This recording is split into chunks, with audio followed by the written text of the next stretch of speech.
Yo, what's up, crew? How's everybody doing?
Yo, hello everyone.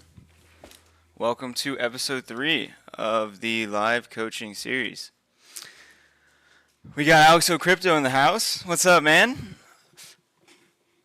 The best channel in crypto for anyone new to trading. If you don't follow Alexo Crypto, which I hope you all do, go subscribe to Alexo Crypto. He will not sell you any bullshit. He will not steer you wrong. He shows everything. Go subscribe to that man for sure. All right, how's everybody doing? Good to see you, JB. Good to see you, Brave Dave. Jenna, always a pleasure. Julia, good to see you. Ando Pancha, welcome back, man. Jillian, what's up? Geeky, how's it going? Bearded, brother, good to see you back. Bull Runner, what's up, man? Fecker, good to see you. All right, so this stream's going to be a little different. You guys who have seen one of these before, we're not going to do what we normally do and give the Bitcoin TA here. We are going to have someone from our community, Crypto Chem, step up who volunteered to do the third one-on-one. So let me reach out to them here. Stop the music here.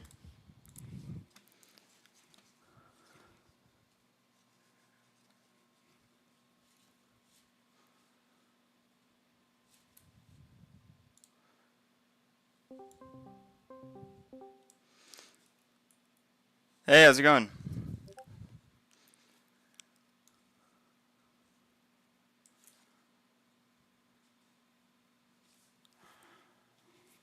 We can't hear you. I think you're muted.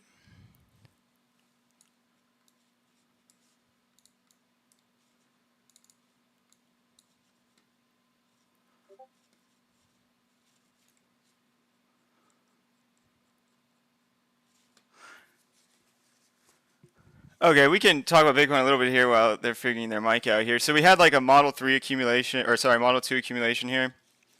Going to another computer? No worries. We'll just kill time while we wait. So as we talked about on the stream yesterday about why this was such a strong buy here, you had that bounce off the 786 in the order block with the volume confirmation down here, completing the 1-2 Model 2 accumulation here. Now you're in that flag at the top of the range part of the move, right? So you would expect to flag out here and then initiate out, mitigate, continue up, right? It's kind of where we're sitting right now. We got positive posturing on the EMAs, right? We're getting them flip positive. We cooled off and tapped the reversal zones on the higher time frames. Nice little revisit right there. But just structurally, right, for the same reason that you were looking at it last time. Just structurally on a 4-hour time frame, right? This is our 4-hour external low, never got broken. 4 hours still in an uptrend, internally broke bearishly. Broke back bullish to match external structure here. This is the best looking 4-hour break since the low. Hey, what's up?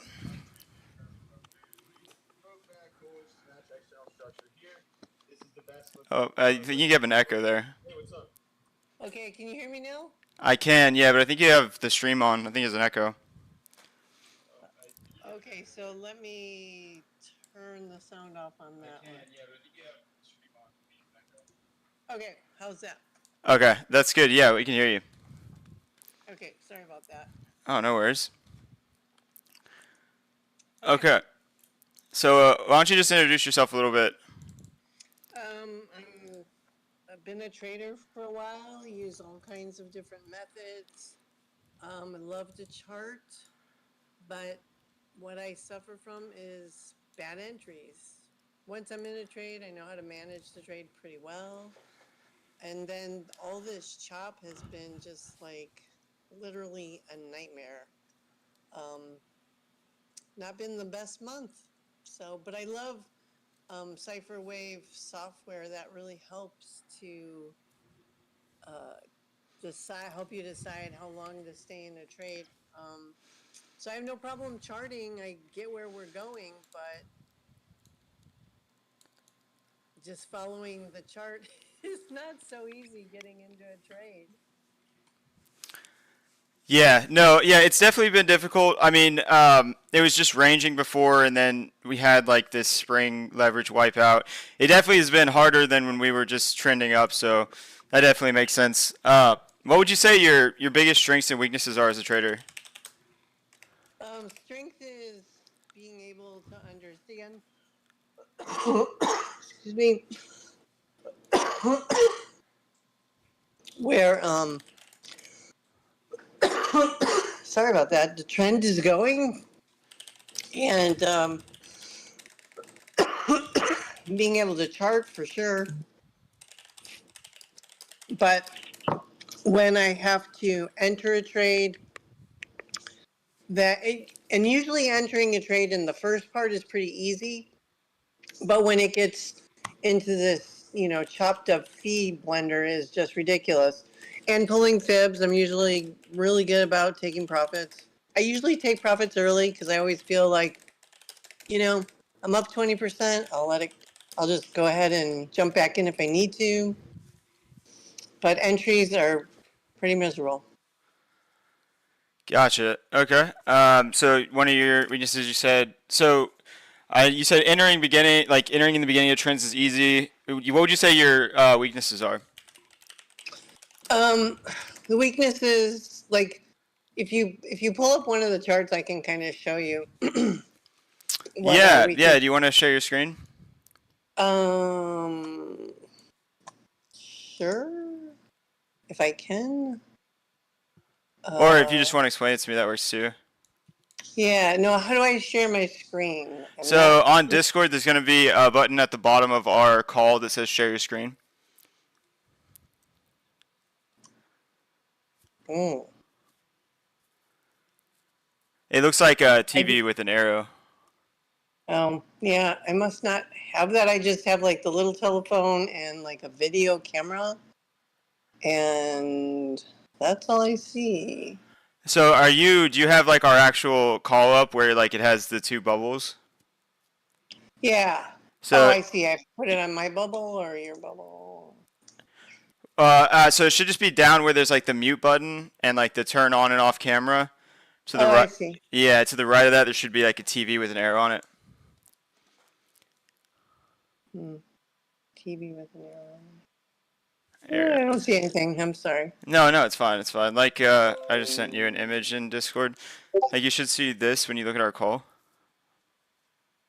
Yeah, I don't. I don't have all those. Okay. Yeah, that's fine. Yeah. Oh, is that at the top? So that would be like if you so if you look at like where it shows on Discord on the left and the icons on the left like the servers, if you click on our call there, it should give you the options in the call. Like with same place you could like hang it up.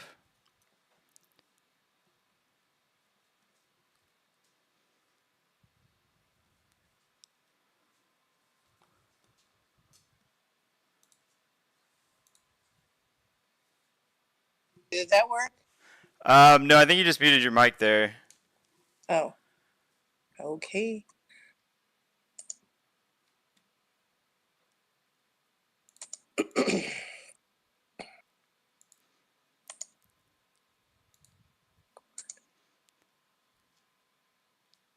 That's a problem, I guess, with having too many computers.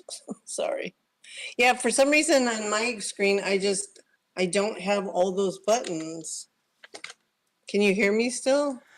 Yeah, are you calling me on your phone or on your computer? Yeah, I'm doing voice on the phone and then I Oh, muted. okay. That makes sense. But Yeah, for so some reason on my computer, I wasn't able to talk, which was weird because I just sent you a picture. This is what it looks like. no, I got you. Yeah, that makes sense. If you're on mobile, you're not going to be able to.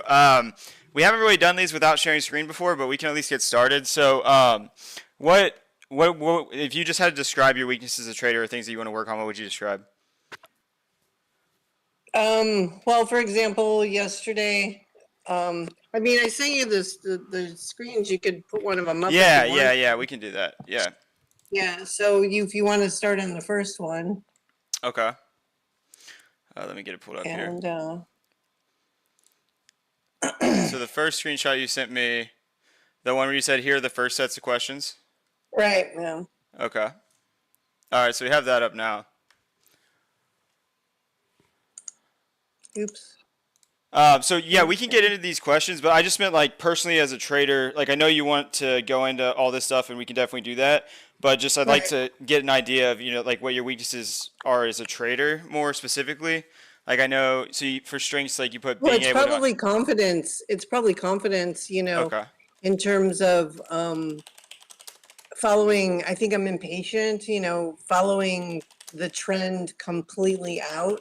I've had some of them where, I definitely can do that. I mean, it's really hard right now because like it's just chop, chop, chop, which maybe, like I'm just the type of person who should just stay out because I want to be in like a longer trade than just, a couple of hours. And sniping is fine, but I think I'm always thinking like, let's get into this longer trade and then, it flips. I So gotcha. Okay. like, yeah, so that's why it's really been fabulous, with your master class that you put together. So understanding the mitigation, that kind of helps in the break of structure versus, the change of character. That is really helpful, especially in accumulation range. Yeah. Like we're sort of in that, like in my opinion, we've just completed, like on the daily time frame in Elliott waves, the fourth correction wave. And I think you pointed that out that like because we didn't go down any further than the prior range or accumulation range um, high, it just came exactly to it. So if we go down any further, we're going to be in a distribution. And I think everybody's thinking we're going to do that, Uh, but yeah, I mean, so okay, so let's break a lot of this down. So what I have here for like things that we can work on is confidence, like patience, understanding what part of the trend you're in, and then most importantly, when to trade. Because it sounds like you're not really wanting to scalp that much. You're more wanting to take trend trades. You're kind of a trend trader. And a lot of being a trend trader is just trying to understand, is the market currently trending or correcting? Because you want to take trades whenever the smaller time frames finish their downtrend. That's the correction in the larger time frame, right? So if you're using your daily for your bias, your 4 hour for your trend, and your 1 hour for your entry, you're wanting to take trades when the 1 hour trend aligns with the 4 hour and the daily, because you're trying to get in that next leg for that bigger move. Is that kind of the way that you like to trade? yeah, so I just went through that on your master class, and I think that's where I fail because I think those times are fairly rare. And like I was going over, like, and I think you went over like 2 days ago, that last range where we were slowly falling from 123, there was really only like 4 trades in there. Really good trades, and they were really more shorts. I mean, I'm talking about longer term swing trades. And um, Jenna and I trade together. She's in your group too. And so, like, we were back testing it, and we're like, wow, basically, we just went up to 123, and then we fell back down, where, the last bastion of, hope before it zipped up. And then, we just basically kind of were in this downtrend. And I'm like thinking, like, why in the world didn't I just, it would have been the easiest trade in the world, just 1, 2, 3, 4 shorts and forget about the ups, the uptrends, because you would have made so much money on just those. You wouldn't have needed to, even stand in the fee blender. So,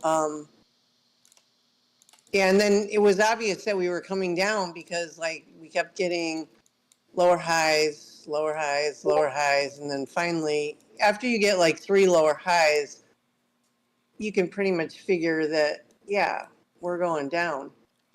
Yeah, so there was a couple signs that we're going to get a correction. So going to the picture that you posted in the Discord, so I'm just going to show that for a second. We can walk through kind of the first couple questions here, get everybody on the same page. So it looks like you were a little confused on where the breaker block was down here, and that mitigation with like the question mark and the arrow. Are you talking about if like that kind of third sweep of the low was a mitigation, or like when that range itself would be mitigated?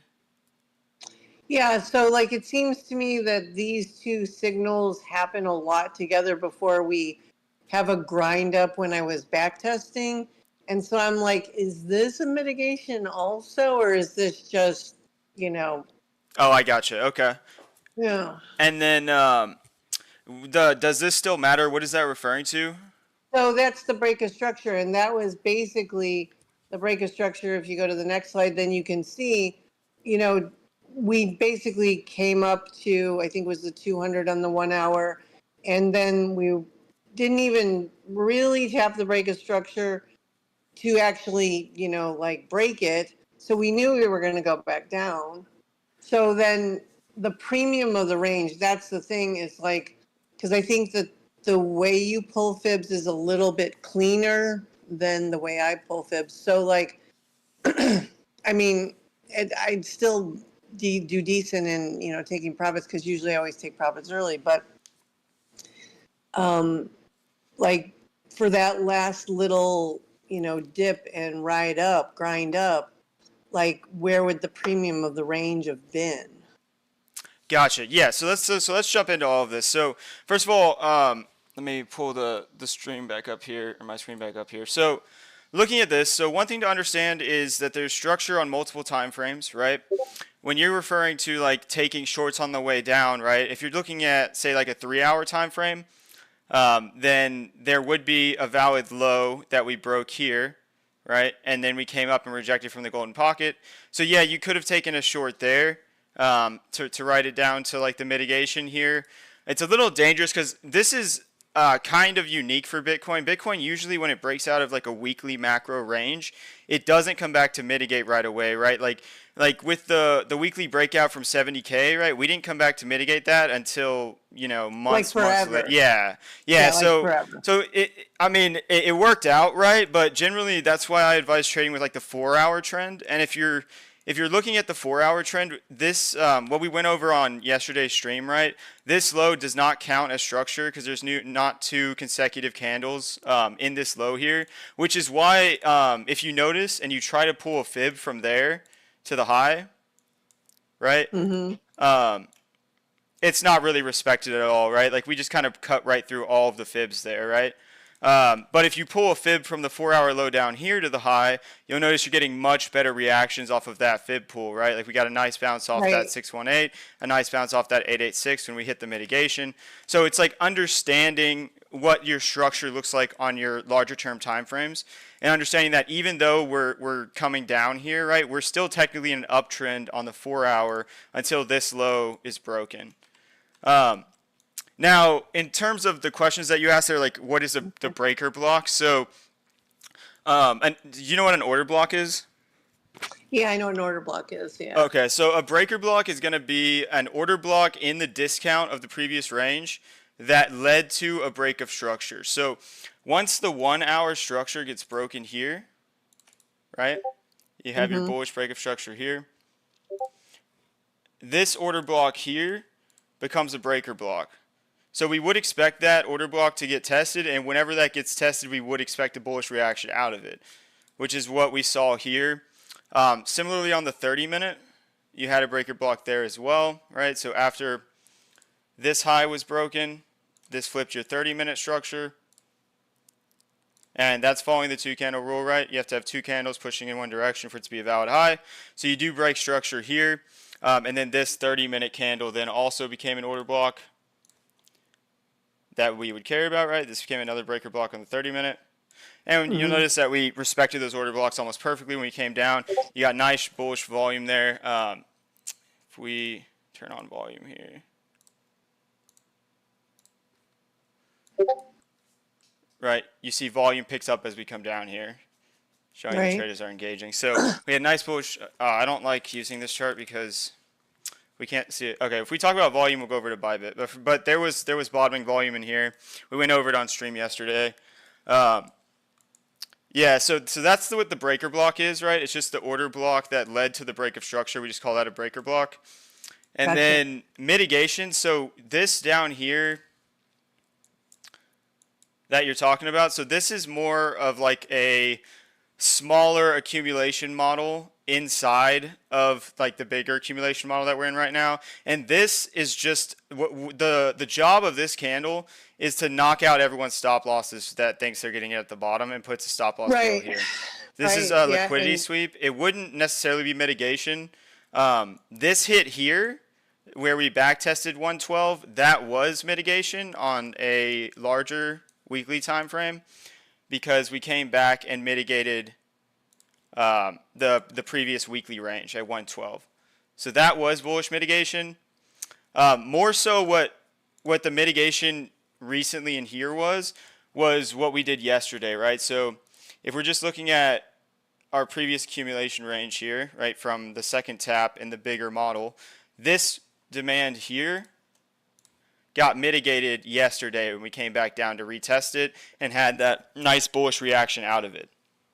Okay, so it's a bigger move than.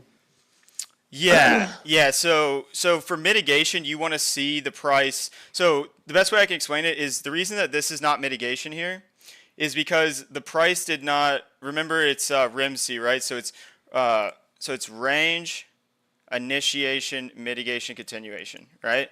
So in order for you to be looking for mitigation, it needs to initiate out of a range first. So at the point when this candle came in, it hadn't initiated out of anywhere yet, so there's nowhere to really mitigate, right? If that makes a little bit more sense. Mitigating means like retesting, basically, right? Something that hasn't been retested yet. In terms of does this still matter? So you have like structure marked up here. So For me, Well, like the we haven't broken the break of, the break of structure yet, right there yet. And so, like, I'm just thinking we're going to just continue, accumulating forever. Oh my God, it's like nightmare. Um, we just seem to be like flopping and groping, so to speak. So for But me, after we break this low, right? So you have two green candles here, which makes a valid high on the 4 hour, and then you have two red candles that makes a valid low. It also the price comes lower than the previous low, so this is valid structure. And then you have two green candles again, making this a valid high. So the break of structure that matters in my mind is this internal 4 hour break of structure. So once this candle happens here, I know that when the price comes down, I'm going to be looking for mitigation and continuation because the 4 hour internal structure now matches the external structure, which is the flip we've been waiting for, right? Because you want right, to, if you're a trend trader like you are, right? Like if you're looking for somewhere in the chart where I can get in on a swing trade and I can hopefully hold this to the 4 hour week high, right? You're wanting to be able to hold a trade to like here, right? yeah, I mean, as far as possible, right? I think Yeah, we all want that. as far as possible, right? But like having targets in mind, right? As far as we can logically justify holding the trade, right? Like not just hope is a strategy holding it, but if we want to be able to target this high here, we'd be waiting for whenever it's most likely that the 4 hour trend is going to resume, because a lot of like what your struggle and lack of confidence is coming from is from you're trying to trade like a trend trader inside of a correction. So that's going to lead to a world of pain because corrections are choppy and unpredictable, right? Like if we just look at the price action, right, and compare an impulse move like this to the correction like this is going to feel absolutely terrible to trade compared to this as a trend Right. trader, right? So your job as a trend trader, understanding yourself as a person and what your strengths are, is to identify a spot on the chart where price is most likely to stop doing this and to go back to doing this, right? And there's a Yeah. couple things to keep in mind as a trend trader. So one of the things that obviously is going to help is understanding the trend, right? And understanding where your strong lows are. So what I was talking about earlier, like the 4 hour strong low is down here. So one Sorry thing, about that. oh, no worries, it's fine. One thing that's important to understand is obviously risk to reward, right? And that's the good thing about fibs is that fibs will give you, like the reason that the golden pocket is so nice, right, is because if you take a trade at the golden pocket and you're targeting the 1618,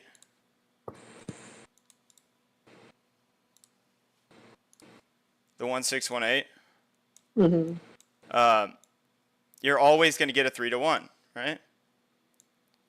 You're always going to get a 3-to-1 trade, right? So a risk to reward is one of the good things about fibs, which is why whenever your 4 hour uptrend comes down to somewhere like say the 886, it's so attractive, right? Because you can put your stop loss underneath your strong low, and then just back to the highs is a 6-to-1 trade.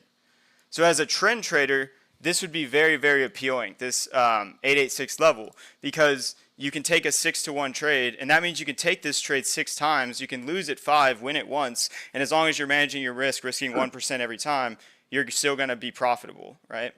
So Right. So I guess there's the question I have though, is like you got that range fib pulled. Like, when are you going to pull a new fib? Like, how long is that going to last until you're out of this range, down or so up? yeah, great question. So there's a couple. So people pull fibs different ways. As a trend trader, I would advise you to pull a trend from your most recent trend move, right? So we know that on the 4 hour, because of the two candle rule, right? Notice how there's two bearish candles, consecutive candles closing in the bearish direction here. So this is a valid 4 hour low. In this entire Mm-hmm. period here, there's not two consecutive bearish candles, so it's not a valid low, right? So we know that this is our 4 hour weak high, and this is our 4 hour strong low. So to answer your question, we would keep this fib active until either our weak high or our strong low is broken and our 4 hour structure changes. Because as long as this structure is active, this is your 4-hour like trend fib. The fib's not going to change. The price, everything inside of this week high and this strong low is all internal structure. The price can do whatever it wants in here, and it's not going to affect this fib. It's not going to affect it one bit, no matter what the price does. Obviously, the price can't go backwards, right? But you get the point. It's not gonna affect that fib pool. Now, what would affect that fib pool would be if let's say price comes down to like the 108.6 area, this like decision block here. If it comes down here, breaks the 4-hour trend, well, now you're looking to pull a fib from your new strong high, right, to your new week low, and you'd be pulling like a bearish fib like this. Right. Okay.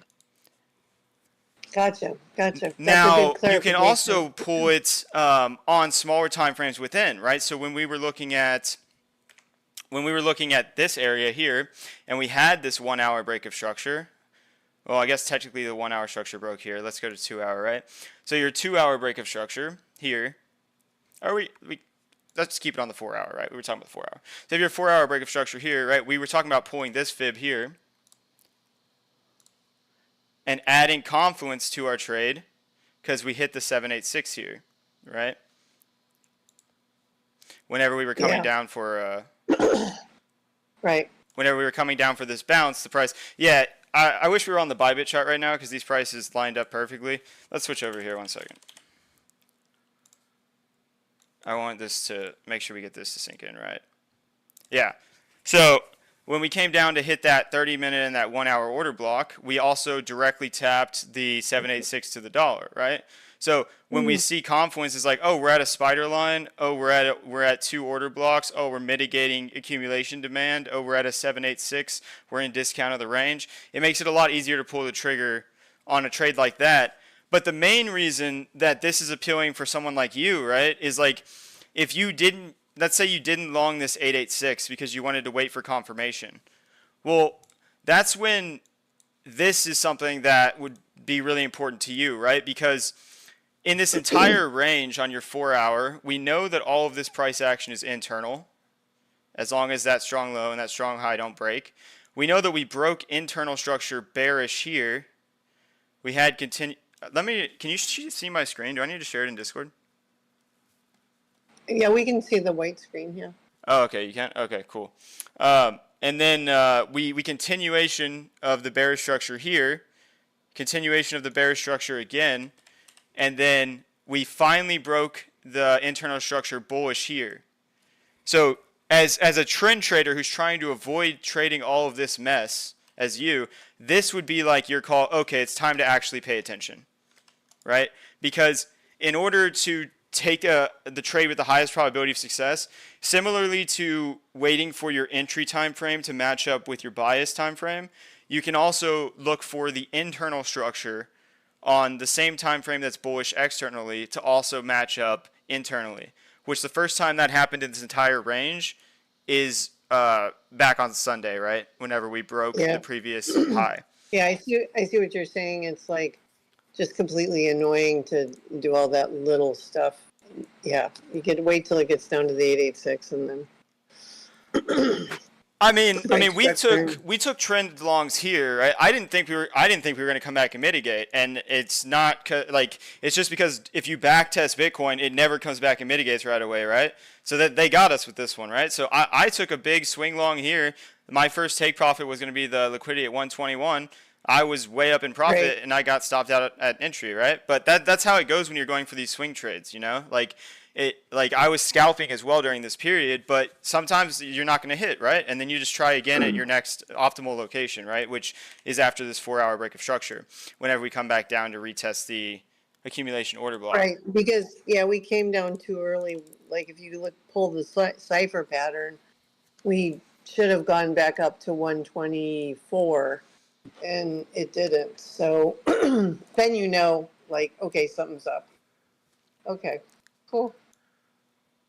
So it's more about like just market structure, and what I'm trying to get across is just like you're talking about patience and confidence is just understanding when it's most likely chance to get in to be able to hold a trade, right? Because scalping is easier, right? If you're just scalping the range, you can just come on like your 30-minute. Yeah. It's easy, but it's not, big reward. So it's just kind of like, it gets a little boring after a while. But no, I like how you're showing that the internal structure is the same as long as that first fib pull from a good low to a good high, and then you're just waiting. Yeah, that's like everything right there. That's the piece that I needed. Yeah. Also, if you're scalping, a really easy strategy is just to like so your job as a trader is to come to the chart and to determine if the market is ranging or if the market is trending, right? If we're making a move up or down, or if we're making a move sideways. And if we're making a move sideways, you can just trade the extremities of the range, right? Like the reversal Yeah, bands, like one band yeah, to the that's what other. I do. I just put a regression on there, and when it hits the bottom, go up. When you hit the top, go down, take profit. Yeah, yeah. Yeah. Another easy entry method that we talk about, right, is like using the EMAs, right? So if you're waiting for this bottom, right, what you're looking for is once the 50 EMA crosses the 200, you're looking to buy underneath the 200 to get in for the next leg of the trend, and your invalidation is if the 50 EMA crosses back below the 200. Yeah, that's a super great one because that was, I think, yesterday. I sent a chart over, and I usually circle it when it does that. But so you were saying that was like on the 5 and the 15 time frame For which part? for the 200 and the 50 crossing each other. So it's on every time frame. So you'll see it repeat on every time frame. The 50. So basically, you're just looking for your short-term time frame to be above your large-term time frame, and then you're buying underneath both of them, right? Right. Now, if they're really gapped, your first TP should be the 50 EMA if you're buying underneath the 200. But like this will work on every time frame. So like on the 1 hour, for example, whenever we finally came down after this correction, we bounced from the underneath the 200. First take profits to 50, and then you're aiming at previous highs, right? It's really good at like the start of trends. So like when you see a new trend forming, your 50 will cross your 200 right here, buy underneath for the next leg up, right? And you'll see Right. this happen on all time frames. Like the 2 days, a really good example. If you're a swing trader like you, um, like if you're trying to catch those bigger swing moves, if you notice, so your 50 crosses your 200 here, you're buying underneath both. 50 never crosses back under. And you notice that if you had followed this strategy on the way up, right, you could have taken 1, 2, 3, 4 trades, but those trades would have been huge moves like 200%. Yeah, Like I think I did that with 100%, it. and Yeah, I think I then did that with Ethereum. like And 60%. yeah, like Oh, you caught yeah, it on Ethereum? Nice. yeah, I caught it on Ethereum. ETH was really amazing with the EMAs, Yeah. like the 5 minute on the way up. ETH Yeah, I was knew ETH was going down. I had put it in Discord and another channel. Like, I knew we were going down. So ETH was easy, but it's just maddening where we are right now. It's just maddening. But as soon as August is over, I think we'll see a different break. But it helps me to stay out. Like, your master class is going to help me to just, like if I feel like sitting down for a couple hours and scalping, fine. Otherwise, I'm just going to stay out. Yeah, that's wonderful. yeah, all the way up. ETH was incredible with respecting the 200 and the 50 strategy. It was really quite insane. But again, remember this strategy is the one that you would use if you're trending. If you're ranging, you're just looking to scalp the extremities of the range, right? Right.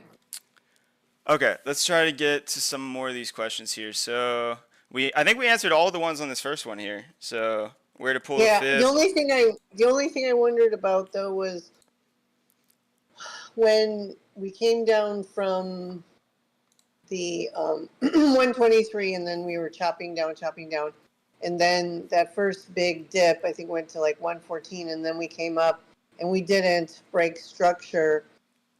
Is that line like when?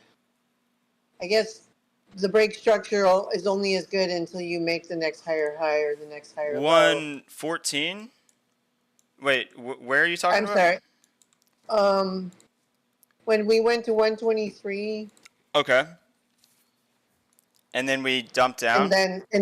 then we went to like, 121, 120, and then we had then we came down to like the next like further on. So you mean Like like how that to? was Are the you talking about how to catch this dump or? no, just talking about like when you get a break of structure, like I like to think about things that, happen by back testing. And sometimes when a structure breaks, previously it will have a tendency to, continue again, like the W that you have there in the far end. Yeah. Yeah. So it tried to break structure, but it didn't. And so I'm wondering, like, because it didn't break structure, is that still like a thing? Yeah, right there. Uh-huh. So this is the first time it actually did break structure. So on your 4 hour time frame. So that's back to what we were talking about here. So this is the first time that the 4 hour structure has broke bullishly internally in this entire correction. Hmm. We So it did tried break. to Okay. break 4 hour structure back here. This was internal structure as well, but we SFP'd it. Other than Gotcha. that, this is the first time we got a real initiation out to come back and mitigate back in. Got it. And the reason for that is it goes back to I was confused why it looked like we didn't SFP that. Oh, never mind. There was no structure in here either. That was on the 1 hour. But yeah, so this is the first time in this entire range that we broke bullishly, and the reason for that is because there's two bullish candles, consecutive candles here that makes a valid high after creating a new low, right? Because we create a new low here, we break that low, then we create a new high with these two candles, then we create a new low with these three candles, and then we come up and break the prior high. So I think you're looking for a structure break here, which I can understand why, but the real structure break happened here, which is why whenever the price came back Yeah, I down was here. looking for it higher. Yeah, so it's just about identifying where you have two bullish candles, two candles pushing in the same direction consecutive would be a valid low or a valid high. Gotcha. So that's why that break of structure does matter, because it's the first time that your 4 hour internal and external structure have aligned since back here. Right. Mm-hmm. So where do you think we're going next? I mean, what's this telling you? What's it telling me? It's telling me that right now we have a higher chance of going up than we have the entire range. If we're talking about probabilities, we have a lot of things going for us, right? So we have the 4 hour break of structure. We have a Wyckoff Model 2 accumulation, right? We have 1, 2, 3. The third just retests the order block from the first two, right? Now, what would we expect if this was a accumulation model, right? We would expect this. You come up, you break. You come back, you retest. And then you jump over the creek, right? Jump over the creek. And then you flag at the top of the range. So what would kind of... I would say it already... In my mind, this is already an accumulation model too, right? Because this is what you're looking for. But if you're waiting for the last step, it's the SOS out of the range. Right. So if we see an SOS like tomorrow or something, right, then I would consider this a complete accumulation model. That's kind of the last piece that's missing. And, it's possible to trade that piece, right? But ideally, you'd be long from down here. Or like from the mitigation test after the SOS. Right. And Yeah, I I mean, I mean, think we're still going up. yeah, yeah. I mean, like I said, if you want to know when I would flip bearish, it's if the 4 hour lost this low. Until the 4 hour breaks this low, we are just correcting in an uptrend. Right. So That's it's what I it's think slow, too. it's painful, it's ugly, but all corrections are, right? They're corrections. They're not fun. Especially on the higher time frames, they take forever. Yeah, yeah, because They take, everybody's longing and they're not putting their stop loss underneath the strong low and they're just getting their liquidity swept over and over again, right? In terms of swing right. longs, right? There's a way to trade corrections, but in terms of swing positions, this is the external low, right? So that's where the liquidity be. And I mean, this can get SFP'd, right, without turning bearish, but if you start closing candles below here, then you're in a 4 hour downtrend, and then if you come up, you're looking for a lower high, and that's when it gets less clear Yeah, what's going to then it's happen right now. But yeah, as 'cause then as it's of right now, it's still just in an uptrend that's in a correction right now. right. That's what I thought because it didn't go any lower past that order block, I guess, or 4 hour. You could say, yeah. So the 4 hour external low is at like 110.5. So that would be like kind of if you close candles below 110.5, that would be when your 4 hour switches into a downtrend. Right, a full distribution. Okay, well, thank you for answering all those questions, and more. Yeah, yeah. Did you want to go? Did you have any other questions in like the other screenshots or anything? I don't think so. I don't think so. Okay, cool. Let me see if there's anything else I can think of here. So yeah, so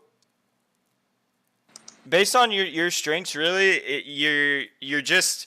It sounds like you just need to know when not to trade, right? So Yes, that's exactly it. Like I'm over trading, just so over trading. I can give you a simple kind of idea to look at. So if you take like a ray tool and you grab, let's take it off log. Let's go to like our daily. So one way that, or let's get it off the white screen because people are going to complain here. Hold on. Okay, so one thing that you can do to kind of identify when the trending move is ending, if you take just a ray and you connect it from the low to the first higher low, right? Once you durably lose this trend line, so generally like two candles closing in the opposite direction here, you can generally consider that you're probably going to go into a correction. So understanding this, right, you get faked out here and then you reclaim the trend line right after, right? So you're like, okay, I can continue taking longs. And then once you durably lose this level, right, two candles closing away from it, notice how as soon as that happens, right, you start correcting. So you can use like Alex calls this momentum, right? Like just a trend line. You can use a trend line to identify when your trend is ending, right? So for example, this for a trend trader was an amazing time, right? Because you could just buy low and hold, right? You could let Right. your runners run. You could. It was everybody was making money. It was great, right? So if you take your momentum line and you follow that same rule, right? Let's follow it together here, right? So you're in this uptrend, first high or low, boom, boom, boom. You lose that trend line. You try to save it. Two candles close away from it, boom, correction. So this, as a trend trader, would be your signal. Okay, I'm going to close my longs and I'm going to wait. And what am I waiting for? Well, another good entry. And what could that good entry be? Right? Well, it could be like, if you're looking at your daily structure, right, you can pull a fib, bounce from your golden pocket, or you can do the EMA strategy, like on the 12 hour. Well, I think pulling the fib where the premium of the range is for that in between is perfect. Then you're just waiting. Yeah. I mean, there were a lot of signals to get long, right? Like there was a standard candle SFP of this low, but just my point is like understanding that as a trend trader, like this would be your signal to, hey, maybe I should not trade right now, right? Right. And then once you durably get another trend, right, like you break structure here internally on the daily, here you're loading up for your next trend move up. And Right. understanding structure is going to help you a lot with that.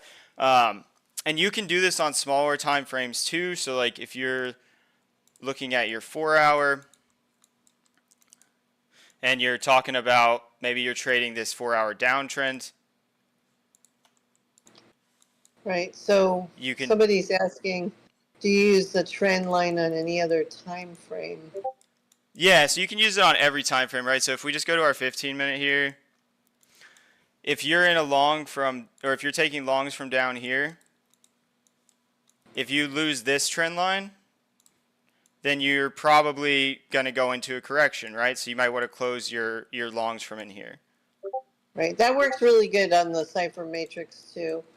Is just drawing in those lines like what do you call it? My oops line. Yeah, I am wrong line. Yeah, I am yeah, wrong line. Yeah. yeah, yeah, Yeah. Jenna and I are like, yeah, there's the oops line. yeah, yeah. So having your I am wrong line is great, right? Because whenever you lose that trend, and you might close and then it pumps more, right? But generally, like, what's the difference between 114.4 and 115, right? Not that big if you're long from down No. here, and then you get to skip out on this part.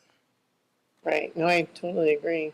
And then it Totally. works down too, right? If you're looking for whenever this momentum shifts, break out, close two candles moving away from it, probably time to close your shorts from up here and start looking for longs. Yeah, I know it's nice because you always know it's going to retrace. Like you just know. Like always going to have some sort of retrace, no matter what the move is. You just have to wait. So yeah, I'll definitely use those lines and put in a longer timeline. But yeah, I mean, trading earlier this year, it was just like so easy. Wow. Yeah. So I'll give So you some more sauce here just because we're here and this will help you too. So one trend line that's really important right now is this one. So if you take your weekly and you connect these higher lows, we really need to get back above this trend line, which we're trying to do right now, right?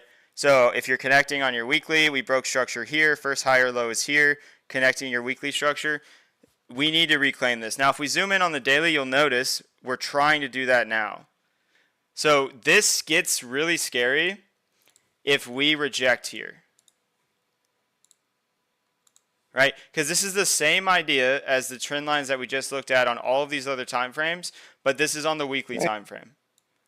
So come the end of the week, we really want this weekly candle to close above this trend line.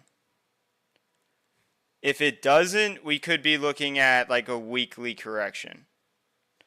Now, we would wait for 4 hour structure to break first, but this is like your first warning sign that to pay attention. Right. Yeah. So just something to keep in mind, or to have on your charts. Well, thank you for that. Yeah, Just for keep sure. zooming out, zooming out. Yeah, when in doubt, zoom out, right? Get an idea Yeah, of everything that's going on. definitely. But yeah, I'll use more of those trend lines. I mean, it's true, the simplest tools are always the best. Yeah, keep it simple, you know? Like, if something works, you can use it. But again, it's also about structure is the most important thing, right? That's how we know that there's a higher likelihood that this low is going to work out than the other ones. But we are looking at everything in context, right? We understand that just like we were looking at the other trend lines that broke on smaller time frames, these trend lines can be reclaimed easily, right? So it's not the end all be all that this breaks, right? We just want to see this reclaimed. We don't want to see us start trading away from it. Right. More of a distribution. Yeah, yeah. Because I mean, if we look back at when these trend lines break, or I would And probably you draw can this see one that the like this. last bear market. Yeah. Like when we see these weekly trend lines break, results in like these bigger corrections. Yeah, you can really see it in ETH because, oh my. Yeah, yeah. ETH is violent in both directions for sure.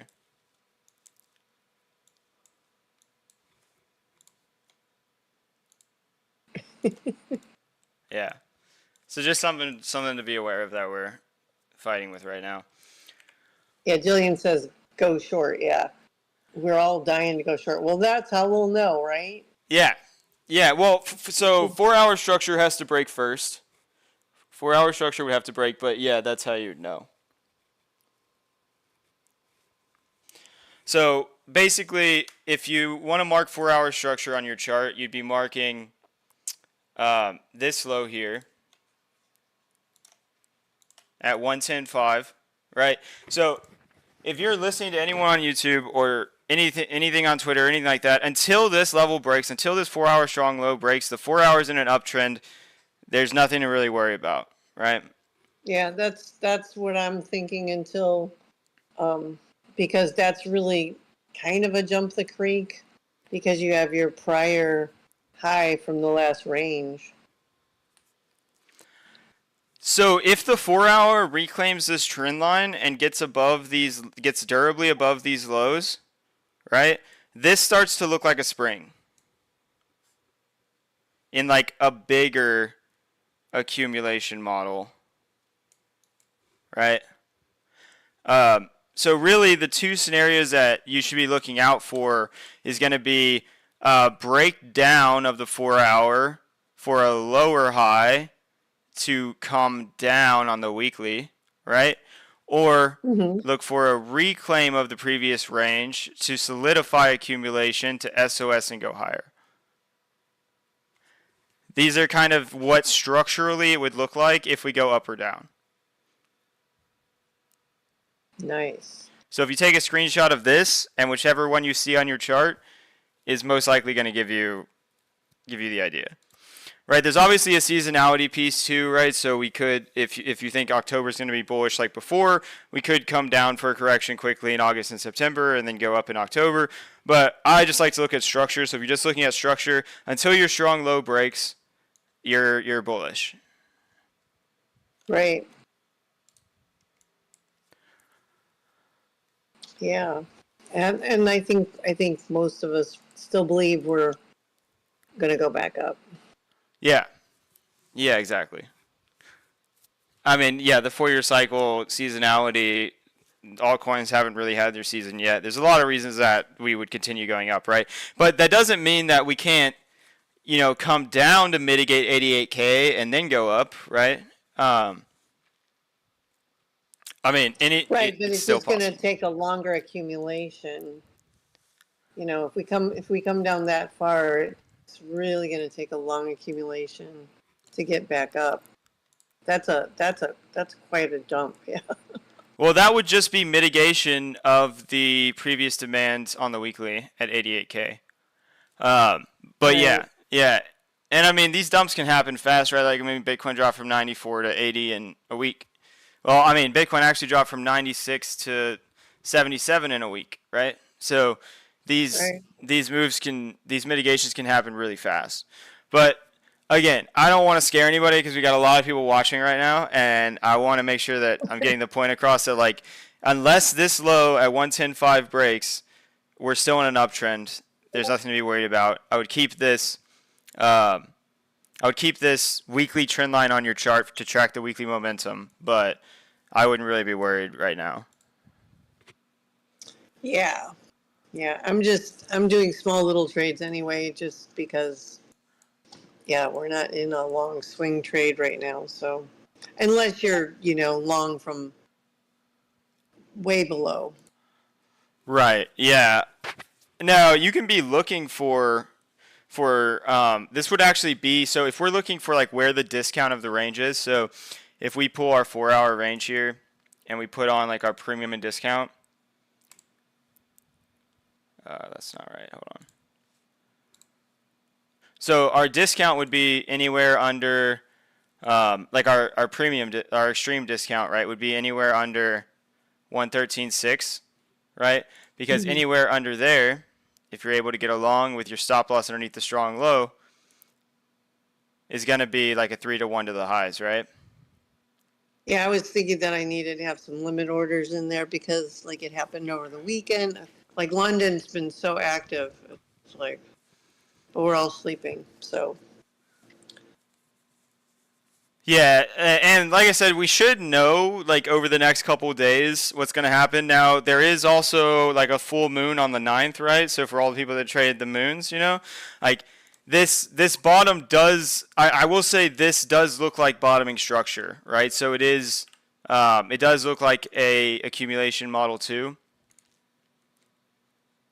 Right, like 1, 2, 3 hits come up, SOS. But again, the final piece of the puzzle that's missing is this SOS move out.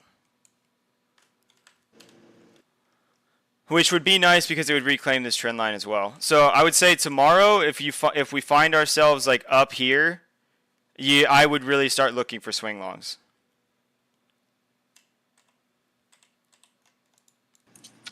yeah. Just a note because it's more likely that this was a spring at that point. Yeah, I'll have to draw in those lines. Thank you for that. Yeah, no problem. Did you have any other questions? No, I think you covered it pretty thoroughly. I don't know. Is there any other in the chat if there's any more? It says one question is what happens if the price is in the range? If the price is like ranging, like it was up here, right? So if you determine that the price is ranging, then you can always just pull like a volume profile of that range, and you can just short the highs and long the lows, right? Alex goes over this a lot. If you take these trades on these extremes, right, you're wrong one time, right? So you're longing, and then you long here, and you get stopped out. You won all these trades, and you lost one. So you can trade the range that way, or I mean, like if you have, I know you have Cipher Matrix. So for you, I would just recommend just trading the reversal zones inside of that range, right? Just selling and buying the bullish reversal zones and selling the bearish reversal zones.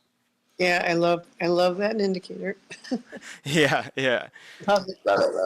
It really does. It was Really does so make it much easy. fun. Yeah, it was so much fun to ride. The last bit of those swing trades we had before we got in this range. Yeah. Yeah. Well, thank you so much for your time on this and giving me all this TA. It's like amazing. Yeah. And all the TA you give us every day. Yeah, of course. No, it's my pleasure. Yeah, the whole point is just to help you guys learn, right? That's the whole point. It's building a community. We're all learning and growing together. So I really appreciate it. It's hard to come on here and talk about like trading struggles, like be vulnerable publicly. So I really appreciate you coming on, helping, asking questions for everyone, because I'm sure everyone has these exact same questions as well. So yeah, thank you so much for coming on. Yeah, thank you. Of course, it's a pleasure having you. You have a good one, okay? Bye. Bye.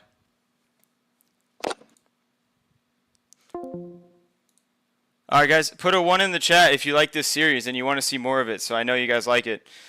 And we'll get into a little bit of TA here at the end. We can talk about a little bit here. Okay. Also, if you guys have any questions about anything that was just gone over on that one-on-one, now is your time. Now the floor is yours. It's no longer hers. So if you guys have any questions you want, go ahead and ask now, and we can go over anything that I talked about with her. Okay. I mean, a lot of the TA I just talked about, right? Like, we got to get back over this trend line on the weekly. We're in an accumulation model. We're waiting for the SOS. We need to hold above 115,800 by week's end. No, not necessarily. No, we have to hold 110.5. Are you talking about for this model to be valid? Yeah. So if this is going to be a model 2, we had the jump over the creek here, so we would generally expect this level to hold. We would generally expect 114,300 to hold. So we could like come down, test this, and then initiate out. But we would generally expect an SOS.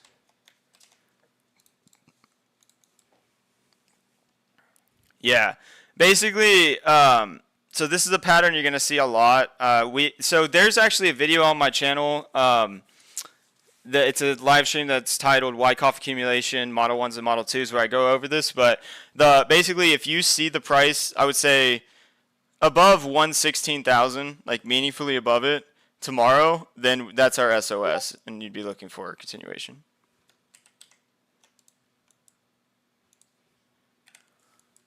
If we like start coming back down and start like invalidating some of these lows, that's when this may turn into like a model 1, right? In a Model 1, you would see 1, 2, 3 sweeps of the low, and then you would reclaim the range, come back up, and initiate, right?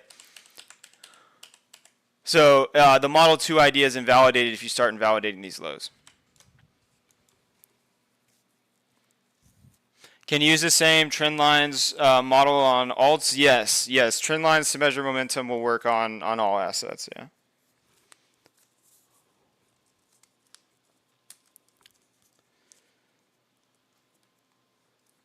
All right, any other questions?